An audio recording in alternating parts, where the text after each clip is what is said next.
there's no denying it, nobody's immune to hype. So whether it's entertainment, sports, or tech, I want each of you to start by telling me a time when you fell for the hype, which I'll go first and break the ice. I own a .eth domain name. Oh my God, I'm going to age myself, but I fell for the Beanie Baby hype, and so I still have Beanie Babies waiting to go up in value. Yeah. I bought one of the Instagram pans, you know, the ones when you're scrolling through Instagram and you're like, wow, that looks really nice. Yeah. And I got it and don't like it, but I still use it every day because I'm too lazy to replace it. Yeah. So. This one brings me back. I was probably in 3rd grade and pushed really hard to get the light-up shoes. The hype is real, though. And yeah, all my friends had them, and they fell apart, and I ended up with blisters. So that one hurt. Yeah. Still have a chance. Not as dangerous as Heelys, which I did have, and I didn't get injured by some miracle. And this is kind of like the cynics panel. So I'm curious, why do you think you ended up on this panel? Part of it is I used to be a buyer of a lot of products, so then when people get really excited about AI and all these things, I'm like, oh, I saw the mobile wave, I saw the .com wave that happened, and so it kind of, history doesn't repeat itself, but it definitely rhymes, and so I think that's why. Probably because I work in consumer investing, so any consumer founders out there, thank you for coming. I'd love to meet you. And it's definitely an unhypey category, but we're still very hyped about it. And then I think for me, for the last couple decades, I've worked on thermostats, smoke alarms, and now food waste, which I think is a decidedly not hypey category. Yeah, and I think that's interesting because I remember when we talked a few weeks ago, you referred to Mill as a raccoon's worst nightmare, which I thought was very funny because it limits food waste. But also you could market Mill as like green tech, eco-friendly, saving the world by reducing food waste. So how do you navigate that as a CEO of, you can call it a raccoon's worst nightmare, you can also say you're saving the world? Yeah, I think it all has to start with the consumer and the problem that the consumer is facing. So for us, we built this product for ourselves. It just didn't seem right that in 2024 your trash should stink, and we wanted to make a product that took sort of forever to fill up and didn't smell like anything. And the things we talk about to consumers are, food waste is the largest thing in landfill, yes, but it's what brings fruit flies into your kitchen. It's a mess, it's icky, and it's gross. And the key first thing to talk about is that we can turn food into something that looks like coffee grounds and smells like spices overnight and get it back to farms. Once you've tackled the consumer problem, then you can sort of start to talk about the planetary problem after that. And how has social media informed the company? Because I saw on Instagram you have like 80,000 followers, which for a trash startup is pretty good. Thank you. Yeah, we ask people to come like dive into the dumpster with us.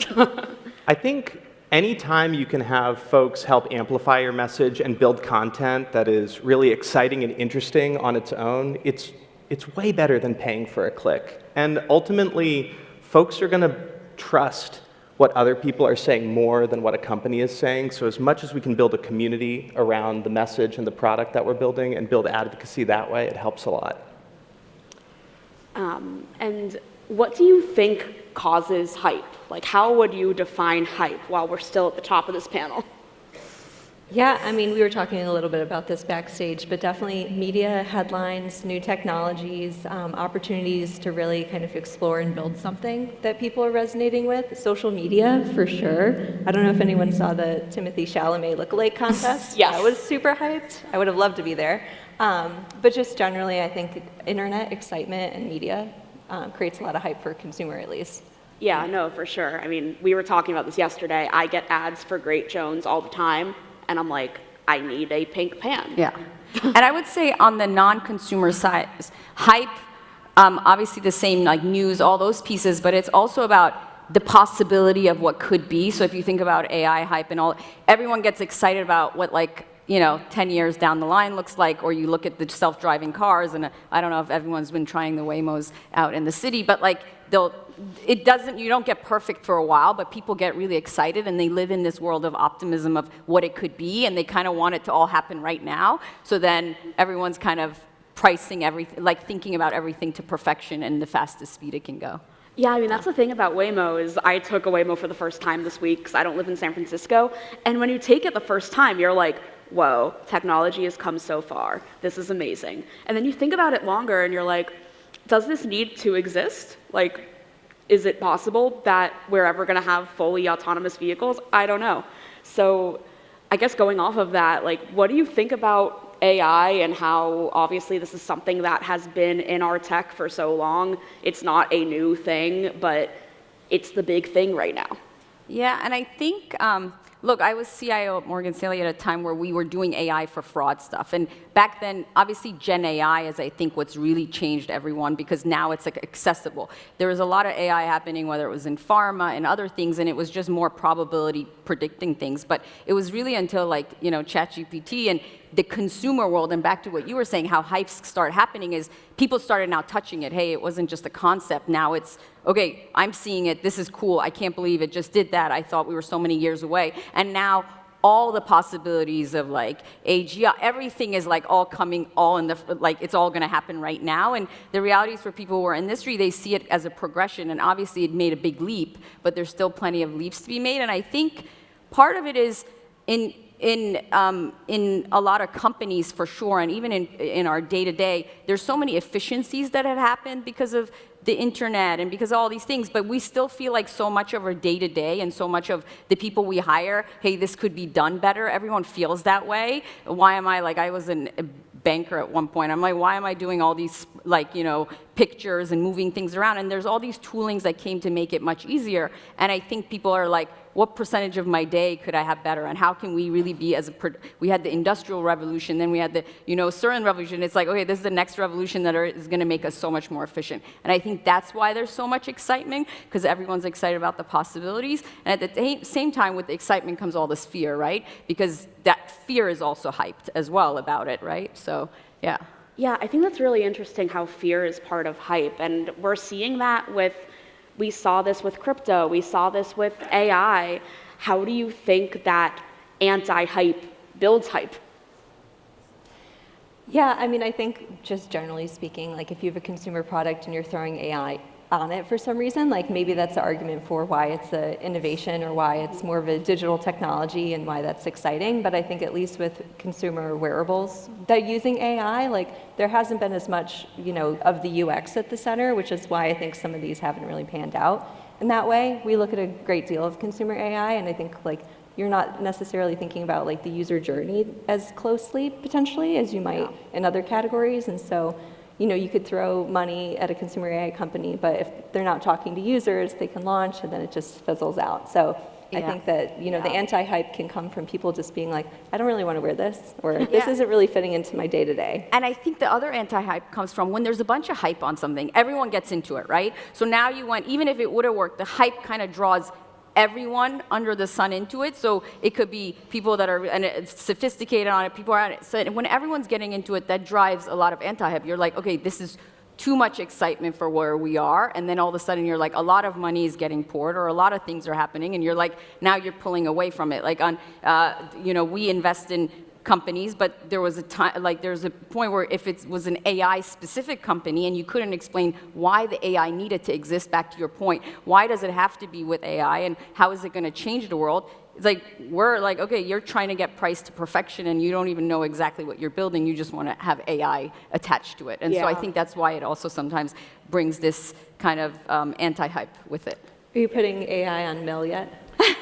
Look, we use AI inside our business. Is grinding. Yeah, no, intelligent cycles that know how much food scraps are added. Mills are, I'm sensitive. Mills are sensitive to like 15 grams of additions, which is like 3 raspberries. But AI is not going to solve climate change, you know, and I think that's where the hype starts to become problematic, where it's, oh, this is going to be a silver bullet for everything. You know, we need hundreds of companies to be built that are hardware companies, that are moving atoms, that are decarbonizing the economy. And I think there's a lot of opportunity in that, actually, as a founder, because you can move towards real problems, unloved problems, and actually not be one founder in a sea of 20 trying to raise capital on the same problem, but be working on something very specific that you can really own. Yeah. Yeah, I mean, I think even in San Francisco in the venture scene, there's this idea that some investors have talked about like techno optimism and how just keep investing in companies and one of them will like solve homelessness and solve climate change. But it seems like we disagree with that. So, like, why do you? I don't know. I still think venture has a part to play in things that take a long time horizon to do, and so sometimes that can be stuff like fusion, and sometimes it can be things that are incremental. And there's different types of investors, but I definitely think you had to have some people that want to make a SpaceX leap, and some people that want to make an incremental Salesforce leap. You know, so I think you need a mixture of them. And I would say, on companies, I would say.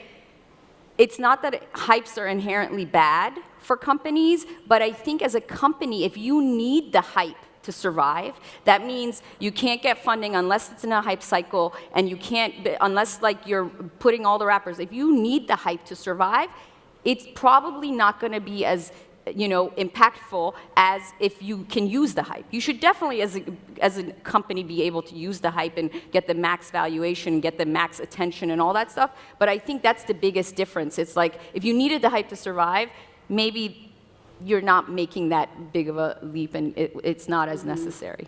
Yeah, and Natalie. Or you're not going to survive. Yeah. Natalie, you used to be a journalist before you were an investor, and I think that's a really interesting interplay where I vet companies to write about them. Now you vet companies to invest in them. So what do you think is the similarity between how we're both approaching this, or what's different? Yeah, I mean, I think when you choose to write about a company as a reporter, it has to have an earned reason, right? It has gotten to get to a point where they're, generating revenue or have investors that make it worthwhile and newsworthy. And then they also have to be deserving of that hype, because you're pushing them out. If you get a Forbes cover, like, there's all eyes on you. That's a big moment. And I think a lot of times, like, if your product isn't ready or if the hype is unearned, you're really kind of set up to fail and not maximize that. One thing I think about, taking the journalist perspective to an investor perspective is, okay, you have the spotlight on your brand. This is your moment. You're hyped. How are you making the most of it? If you're not using that to find and retain customers, expanding your product assortment, like giving them reasons to come back, oh, cool, like that was a nice company, flash in the pan, but it's not going to build like a long-term relationship with customers. It's just like, oh, I heard about that, and now I've never heard about it again. So I really think hype is a tool, whether it's through media or whether it's through funding or whether it's through social media. And if founders like aren't, for the audience here, like if you have a hype moment and you don't have like a full plan, if the website's broken, if you don't have a newsletter, it just drives me crazy, because you're not going to like extend the hype cycle for your own company if you're not putting those levers in place. And do you or Pegah or Harry, I guess from the startup perspective, do you have an example of a time when a founder you were working with was experiencing a moment of hype and how you helped them capitalize on it?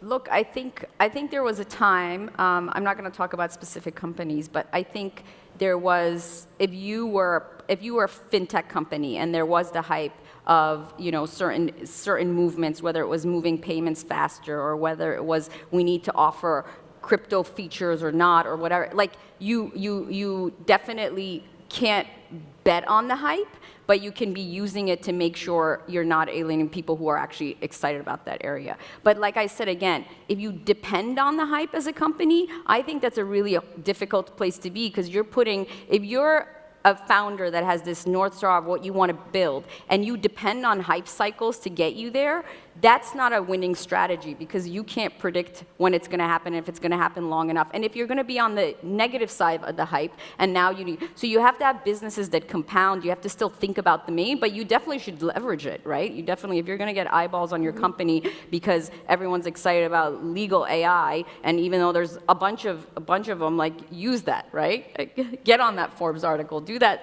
those things. Okay, I think I have like an interesting anecdote for this. So the previous company I was working at called Thing Testing, we knew that social media was going to be really important because it was product testing and product reviews focused. So we built a TikTok account to 75K followers. Every time we had a viral video, it was like, what's this cohort? Who do they look like? What do they want? What do they think resonated with this video that's going to get them to stay, write reviews, be a loyal user who grows into like one of our most powerful?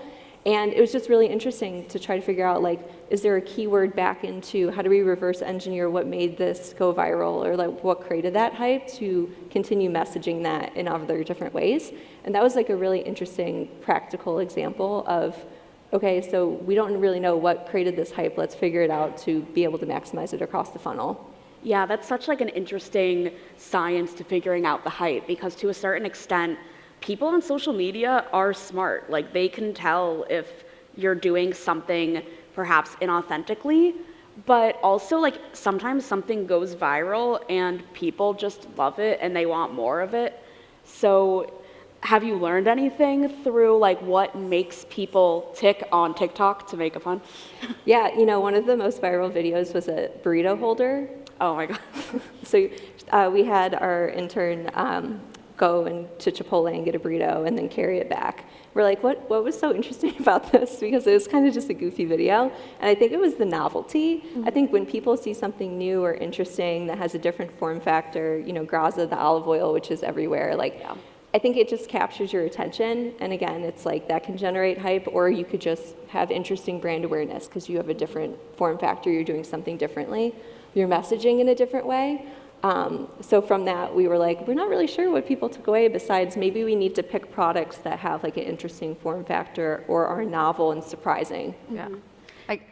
I'm not in consumer, but I would say this is why I'm, I guess, on this panel. It's like if I see a company or I'm buying a software, all that stuff, I actually want you to talk nothing about the hype, because if you actually are solving a problem, you don't talk about any of the hype stuff. You're like, this is the problem we're solving. You don't have to worry about how I'm doing it. Like, I can be doing AI, I can be doing, you know, eyeballs on it, I can be doing all this stuff, but tell me what problem you're actually solving and focus on the problem. And I think that's a little bit different than the consumer side, which I have not as much context on. But yeah, it's almost like you don't want to hear about the hype. You don't want to hear all that stuff as a buyer of software. You just want to know, what are you solving, and can you solve it for me more efficiently? Yeah, to build on that, it's like if you can wield the hype and create the hype, that is much more powerful than being swayed by exogenous external hype. And something that we experienced at Mill is we started releasing some data around the changes in behavior we were seeing, where you put a mill in someone's household and people just start using them. And in this country, the largest thing in landfills is food. And even though people say they don't put food in the trash, we all kind of do. And we started publishing some of the data that was coming from the households that we were seeing, and municipalities got hyped. Like, as hyped as a municipality could get. It's just pretty hype. They were hyped. They were sending us an email. Yeah. And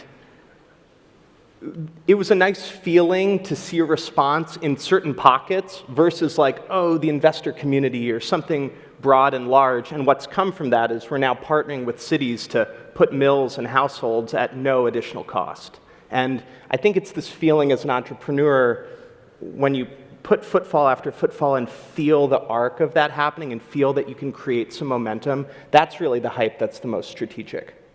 And we talked about this a little bit, where like the most important hype for your business is your customer love, and like they're telling other people and bringing them into the product. And I think that especially because we really love investing in community-oriented brands. One of ours, Bandit Running, is pretty popular, and we have a New York Marathon coming up. And like focusing on creating hype within the running community and getting them mobilized around a brand focused on running has been really powerful for them. So like you can have hype from media, but if it's not coming from your own customer base, you're not kind of having this organic growth opportunity where they're bringing other people in because they just love to share and they want to advocate for you. So it needs to be sustainable. Niche hype, good. Yeah. And Natalie, I'm also curious have you noticed any trends in why certain consumer brands get hype? Like, why Graza olive oil as opposed to the other olive oils? Why Baggu? Why Brooklinen? Yeah, I think it's how it shows up in people's lives. It's really interesting. I love Baggu as an example because if someone's walking on the street, like I'm looking at their bag, I'm looking at their shoes, I'm seeing like what their fit looks like because I'm just interested. I like that. But I think sometimes it's like if I'm looking at someone's kitchen on TikTok and they have a Graza, it shows up in their life, it's part of your day. It's something that you want to affiliate with because you really love it or you love the experience of it. And one thing I've definitely learned kind of across all of my different careers is people will love and continue to buy from you if they really love the product experience and like what they feel. I think this is also true with B2B and SaaS. Like I love Guideline, my 401k provider, and that's software because I think the experience is amazing. So I think showing up in people's lives in different ways and just providing them like a really thoughtful experience is kind of hype dependent, undependent. And I would say from from an investing lens point of view or building point of view, it's the best companies compound. And like if you think about hype, most people when they think about hype, it's like a blip, right? And so if you want to build, the next Canva or the next, these big companies that take a while, they're not going to have these moments where it just becomes popular for a second and then it's gone. And so I would say, use the hype, but like you have to have this compounding effect that you're thinking about of where are all the inflection points, where are all the places I'm going to show up, where's going to be the product love, where's going to be all these things so that you're not just living in that hype and you have to sail with that hype. Yeah. 100%. Yeah. Yeah, and just a heads up for the audience, in about 10 minutes we'll start taking questions, so think about it. And while I still have the floor, Pegah, I have a question for you, which is when you're evaluating founders to invest in, you're a very mission-driven investor. What are you looking for in a founder to know that they are legit and maybe a founder who's not being swayed by AI's hot right now, so I'm going to do AI? Yeah, I think, and when I say mission driven, I don't mean, obviously doing good for the world and all that stuff is great, and hopefully the best companies have an impact on those as well. But I think of what's your North Star? Do you have not a, hey, I have a this year plan, but this is my unique insight, and this is why the world's going to be different if my insight is right. And here's all the, the next, not just 10 years, the next 20 years that I'm thinking through. And not all those things have to happen, but mission-driven founders that are actually, have obsessed about a problem and feel like they have a unique way to solve it, think about those pieces. Because they're like, the world is going to look completely different if I'm right. And I want a founder who doesn't care if the VC environment sucks, doesn't care if inflation is high, because they're building for, a 20-year kind of plus horizon. And so that's what I look for. And a lot of times, look, everyone can, it's a lot easier to try to, it's harder than it looks to totally fake it, but people have learned, one of the things I learned is everyone in this day and age has just become a really great storyteller. So you'll figure out how to, and everyone's a great storyteller, but if you're obsessed about a problem, when someone asks you, what happens if this doesn't happen and this doesn't happen? And instead of worrying about the incremental kind of, hey, I'm going to go from 1 million ARR to then 3 to then 4, you really have to think about this really long-term horizon. And we've been lucky just because we've been surrounded by founders in the past that have been like that. And me and my co-founder, when Google was early, when all these companies, they had this obsession of, nobody needed an 11th search engine, right? There was a ton of them, but Google saw it as different. Hey, people don't want to be there and have horoscopes and have all these things. They just want to get there, get an answer, get out. That was the unique insight. And if that was right, then they were going to get all the eyeballs, right? Because that's where everyone would go to search. And so I think that obsession of what's the unique insight and not just what's the hype. Search wasn't a hype back then, but why is the world going to be different? And not worrying about almost where everybody else is and saying where the future is going to be and where I'm actually going to solve it in a different way. To follow on to that on mission, as a founder, it's a huge benefit as well. Yes, I think totally agree, the best investors are thinking about your mission and want to be with you for decades. You don't want someone who's just a flash in the pan and then is going to be on to the next thing. But it's also hugely important as a founder for the folks in the audience that are building companies to be working on a problem that matters, that's exciting, not just for the planet, is economically exciting. Because We win or lose based on the talent we can attract and hire, and working on super hard problems, being convicted, thinking about large scale. Those are the kinds of things that the best people in the world want to work on.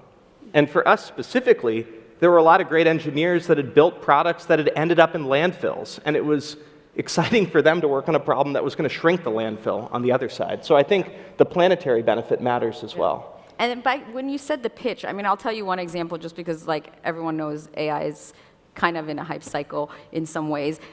When I see a founder and they don't talk about AI at all, but I ask them, hey, how are you doing that? Does that take too much services? Because if you're trying to implement that software, don't you have to convince someone to move? And they say, actually, we have this piece product built that's using AI to be able to port so that the crossover, the friction to change is different. That's when I'm like, okay, they haven't mentioned AI at all, but they're using it in the parts because you have to be. If as a founder you're starting a company and you're building product, software, and you're not using AI, even if you're a consumer company, you better be using AI to figure out how to get your content, test your content, do certain things. But you don't, if you lead with that, it means the actual larger problem, it's just AI is a tool, just like mobile was a tool. Like in 2007, 2008, all these companies came, we're a mobile company, we're a mobile company.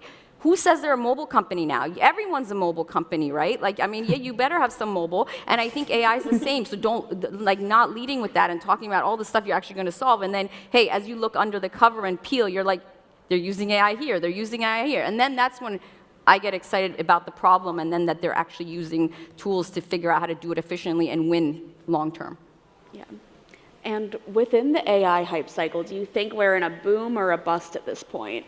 Oh, we're right in the thick of, I think we've kind of turned, like there's been a little bit of skepticism, but I'll still tell you, AI deals still get priced pretty well to perfection. It's just not every AI is exciting. I think people have seen the first iterations of it, but so they're skeptical about some types, but then there's still a lot of excitement about some of the other types. So I think we're still in it. Yeah. I don't think we're out of it yet. I think we're in a phase too where it's now like here's the 5th or 6th version of this use case for consumer AI, and then the question is, all right, well, what's your data set? Like, how are you growing? Like, what actually is differentiated here? Do you have like some kind of unique customer acquisition unlock? Like, same questions kind of emerge, but then you've now just seen more of them. Yeah. And you become a little bit more, or less skeptical and like less excited Dazzled. because, Yeah. well, I passed on that one. What makes this one special? Unless you feel really strongly about like the use case, you're kind of like, all right, here we go again. Yeah. Cool. Well, if you have a question, please come up to one of the microphones here. Try to keep it brief because we want to make sure everyone that has a question has a chance to ask. But in the meantime, while people get up the courage to come up, I want to do a lightning round. Oh. So what do you think is more hyped, the metaverse or autonomous vehicles? Metaverse. Depends we're in the metaverse. Metaverse or crypto? No, I feel like both. I mean, I feel like we're not talking about the metaverse now, but we've been talking about AVs for like a decade. Yeah. So I think maybe continuously, like less hyped is metaverse. Yeah. Let's see. Metaverse versus federated social media networks. I work on landfills. So And I work on writing about social media. All right, we have some people who will spare you from my lightning round now. It was good So, though. I liked it. yeah. Yeah, we have fun. We got to play games on stage. I guess let's start on the right side from my perspective. Left side from your perspective, I think, maybe? So as hype experts, like you can see definitely what's overhyped right now, and you can be skeptical about stuff like AI or biotech because there's too much marketing around it. But what's right now, what kind of technologies are underhyped right now, in your opinion? There's so many things still happening in digital health, especially women's digital health. We've spent like a lot of time looking at solutions around fertility and like the parenthood and motherhood journey, and there's just a lot of pain points kind of continuously around digital health. So I feel like that continues to be an area that deserves more hype, especially around AI applications of consumer health. There's a lot more to be done there. I mean, you said bio. Is it overhyped? I mean, the wrong kind. But I think, look, I see it. I'm an enterprise software person, but I invest in bio too. I think bio is underhyped because, guess what? we're all getting older. We're all like, there's a business model certainty that there's going to be plenty of diseases that we have to fix that currently the way we do it with spending $2 billion and 10 years to take drugs is not efficient. Like, it's not going to scale for the population we have and the cost of all those things. So I think that's area that's underhyped. At least it has been a few years ago. It's really hard. You can get initial dollars, but it's really hard to get more dollars. I think that's underhyped. I think you're going to see a lot of $10 billion plus companies that come out of that, versus it's going to be harder for some software companies to get to 500 million of ARR. I get really excited about AI being able to track like breast cancer early. Like things like that I just feel really strongly about. It's so cool. And then I'd say whether it's decarbonization or resilience, climate change is just going to impact every single industry. We're not heading towards a future of resource abundance. We're not going to be able to get things as easily as we are today. We're not going to be able to waste things the way we waste things today. So I think every single industry is going to face a ton of change over the next 50 years, and there's just a ton of economic opportunity in that transition. Great, let's move to this side. Hi, so I just came from doing a panel on startup PR, and we actually got a question that I thought would be good for you guys. I didn't love the answer I had, so I want to hear your perspective on it. A founder asked us, when a competitor is getting tons of hype, and you might be at a similar stage, or the other company might even be bigger, what steps can you take to capitalize on their hype? And I had my thoughts, but like I said, I think there's more to the conversation, so I'd love to hear your perspective. Google AdWords. Putting your company right next to their company when people are searching doesn't hurt. Yeah. I mean, I'll give a bad answer. I feel like use the attention they're getting to see what kind of attention they're getting so you can actually be building for the longer. The best founders they know the competition makes them better, and they're more building. So but again, I'm from like the enterprise world. So to me, I'm like, those things don't compound. The things that compound are people just loving your product, and so. Yeah, I'm enterprise too, so I think it makes it more complex. So yeah, thank you. Yeah, I mean, Definitely have a page that shows you against them. So at least. Yeah. Yeah, I think, there's like the organic side of it and then the paid side, and I think organic, it gets a bit harder, but I love the idea of even starting with paid because that can lead to organic.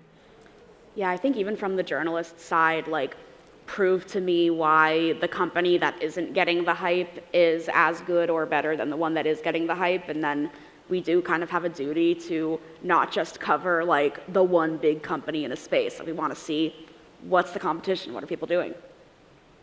And Hi.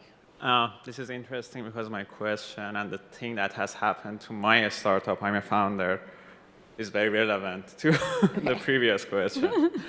And you're not at the same company. Not at the same company, no.